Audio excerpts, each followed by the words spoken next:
Search करें अवामी news. मुल्क भर की ताज़ा तरीन खबरों से बाखबर रहने के लिए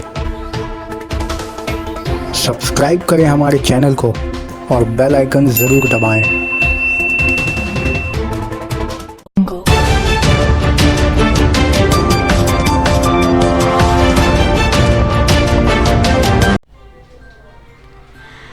बांग्लादेशी हिल्सा से अहले बंगाला में खुशी।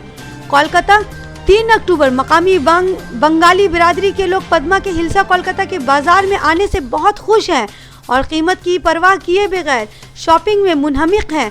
दरअसल माह आगुन, आषाढ़ और शेरवान में कम बारिश की वजह से बंगाल के अवाम अपनी पसंदीदा हिल्सा मछली खाने से महरूम हो गए थे, लेकिन वो पूजा के दौरान बांग्लादेश के हिल्सा की मार्केट में आमद से बहुत खुश हैं। वाज़ा हो के फिलहाल बांग्लादेश की वजीर आज़म शेख हसीना हुकूमत ने बांग्लादेश से हिंदुस्तान में हिल्सा बरामद करने की मंजूरी दे दी है। ऐसी सूरत हाल में दुर्गा पूजा के दौरान बांग्लादेश से लगभग 500 टन हिल्सा बरामद किया जाएगा। गर्चा बांग्लादेशी हिल्सा बाज़ाब्ता तौर पर 10 अक्टूबर तक दरामद होने के बारे में कहा गया था, लेकिन ये त्यौहार के मौसम के पेश नज़र पहले ही भेज दिया गया था ताकि दुर्गा पूजा की रौनक दोबाला हो जाए।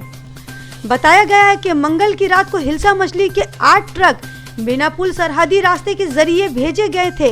इसी दौरान एक बांग्लादेशी मछली के ताजिर ने कहा कि दोनों ममालिक के माबेन हमेशा से बेहतर ताल्लुकात रहे हैं और यही वजह है कि बांग्लादेश की वजीर आज़म शेख हसीना ने एक बार फिर बरामदात को मंजूरी देकर दोनों ममालिक के माबेन ताल्लुकात को मुस्तहकम करने की पहल की।